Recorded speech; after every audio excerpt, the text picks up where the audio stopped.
आज काफी थकी हुई थी। एक तो पूरे दिन शिफ्टिंग का काम, ऊपर से किराए को लेकर नए मकान मालिक से बहस। भला अंतिम समय में कोई मकान मालिक किराया बढ़ाने की बात करता है क्या? चलो फिर भी इतना ढूंढने के बाद शहर में एक अच्छा और किफायती मकान तो मिला। यही सोचते हुए प्रियंका बाथरूम में नहाने चली जाती है। शावर चालू कर ठंडे पानी में पूरे दिन की थकान उतारती प्रियंका ना जाने क्यों धीरे धीरे 80 के दशक के गानों को धीरे धीरे गुनगुनाने लगती है। वैसे तो प्रियंका काफी मॉडर्न, एडवांस और एनर्जेटिक लड़की है, लेकिन आज उसका मन एकदम शांत और थोड़ा उदासी भरा था। शायद घर से अभी अभी लौटने का गम उसके दिल के किसी छोर में दबा बैठा था। खैर, इसी बीच प्रियंका के घर के दरवाजे की घंटी बजती है। अचानक घंटी की आवाज सुन चौंकी प्रियंका फौरन कपड़े बदल दरवाजे की ओर भागती है। दरवाजे पर दूध वाला प्रियंका की राह देख रहा था। जैसे ही प्रियंका दरवाजा, दूध वाला तपाक से बोलता है, नमस्ते मेम साहब, मैं किशन दूध वाला इलाके में दूध सप्लाई करता हूँ। कल से आपके यहाँ भी शुरू कर दूँ। दूध वाला भले ही प्रियंका को ना पहचान रहा हो, लेकिन प्रियंका उसकी रग रग से वाकिफ थी। किशन दूध वाला एक नंबर का मौका परस्त इंसान था। जहां शहर में नए लोगों को देखता तुरंत उन्हें मोल भाव कर लूटना शुरू कर देता। कभी मजाक में भी कोई उधार या प्लास्टिक की पन्नी मुफ्त मांग ले तो मुंह भुलाकर 9-2-11 हो जाता था। खैर, प्रियंका के घर के दरवाजे पर खड़ा किशन प्रियंका के जवाब का इंतजार कर रहा था। प्रियंका कुछ बोलती इससे पहले ही उसे याद आया कि बाथरूम का नल चालू है, गीजर भी ऑन है। हे भगवान, एक तो वैसे भी इलाके में पानी की किल्लत, ऊपर से मेरी ये हरकत। ये सोचते हुए प्रियंका फौरन बाथरूम की तरफ रवाना होती है। इसी बीच उसके पांव से लगकर पास ही पड़ा एक कांच का मग टूट जाता है, लेकिन प्रियंका इसे नजरअंदाज कर बाथरूम में पहुंचती है। पर ये क्या, नल और गीजर दोनों पहले से ही बंद थे। हांफती हुई प्रियंका दोबारा दरवाजे पर आती है और देखती है कि किशन दूध वाला वहां से जा चुका था। वो सोचती है कि कोई बात नहीं, वो कल उससे दूध सप्लाई की बात कर लेगी।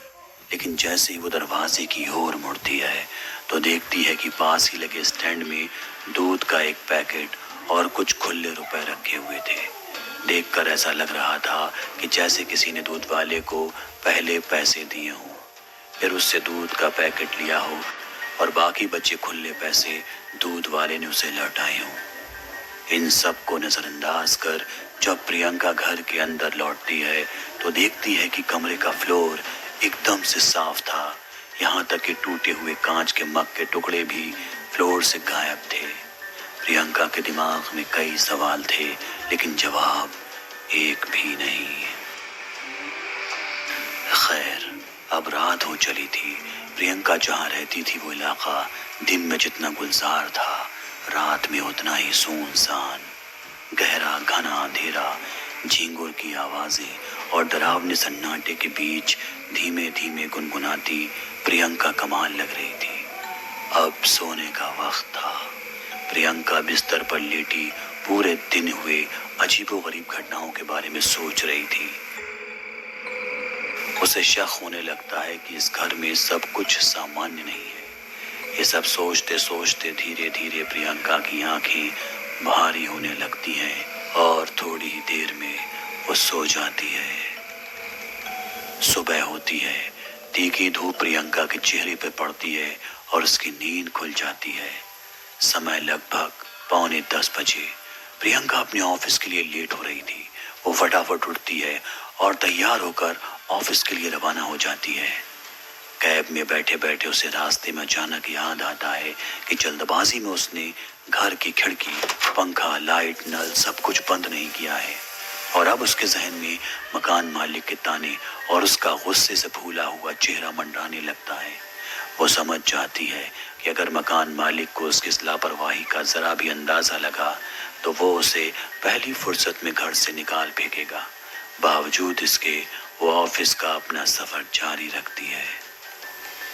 प्रियंका का आज का दिन काफी भारी था। सुबह की शुरुआत भाग दौड़ी से और फिर पूरे दिन क्लाइंट की मीटिंग और बॉस की डांट। प्रियंका अब घर लौटकर बस एक अच्छा बात लेना चाहती थी, लेकिन उसे डर था कि घर में पानी नहीं होगा, क्योंकि वो नल तो खुला छोड़ गई थी। प्रियंका जैसे ही घर लौटती है, वो घर के अंदर का मंजर देख हैरान रह जाती है। घर पूरी तरह से साफ था, लाइट बंद थी, नल बंद था, यहाँ तक कि खिड़कियां भी बंद थी, बिस्तर लगा हुआ था। प्रियंका को लगता है कि शायद मकान मालिक आया होगा जिसने ये सब बंद किया होगा। तभी पड़ोस की बालकनी में खड़ी एक महिला कहती है, घबराइए नहीं, आप जल्दबाजी में दरवाजा बंद करना भूल गई थी। जब मैंने दरवाजा खुला देखा तो सोचा कि घर में कोई होगा, लेकिन आप घर में थी नहीं। मैंने सब कुछ सही कर दिया। घर का ध्यान रखा करिए। ये कहकर महिला अंदर चली जाती है। तभी प्रियंका के फोन की घंटी बजती है। वो फोन रिसीव करती है तो उस तरफ से उसकी दोस्त हिना की आवाज आती है। हिना कहती है, क्या हुआ प्रियंका, आजकल फोन नहीं करती? नए शहर में जाकर पुराने दोस्तों से लगाव खत्म हो गया क्या? भूल गई 2 दिन बाद तेरा बर्थडे है। बता, कहाँ पार्टी दे रही है? प्रियंका बोलती है, नहीं नहीं, मैं कुछ नहीं भूली हूँ। 2 दिन बाद शाम को मेरे घर चुपचाप सब आ जाना। पार्टी की सारी तैयारियां हो चुकी हैं। प्रियंका और उसके दोस्त के बीच बातचीत के दौरान अचानक बाहर का मौसम खराब हो जाता है। तेज बिजली कड़कड़ाने के साथ बारिश होने लगती है। प्रियंका हिना को बोलती है कि चल मैं थोड़ी देर में बात करती हूँ, अभी घर के सारे खिड़की दरवाजे बंद करने दे, वरना पानी अंदर घुस आएगा। ये भूलकर वो फोन काट देती है।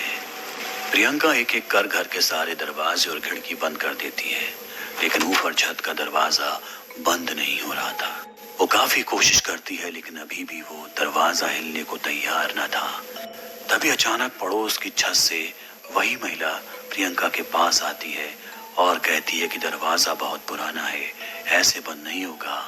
ये बोलते हुए वो उसे दरवाजा बंद करके दिखाती है। प्रियंका महिला की मदद पाकर बहुत खुश होती है। वो पूछती है, आपको कैसे पता कि इसे कैसे बंद करना है? इस पर वो महिला कहती है, मैं यहाँ पड़ोस में ही लंबे समय से रह रही हूँ।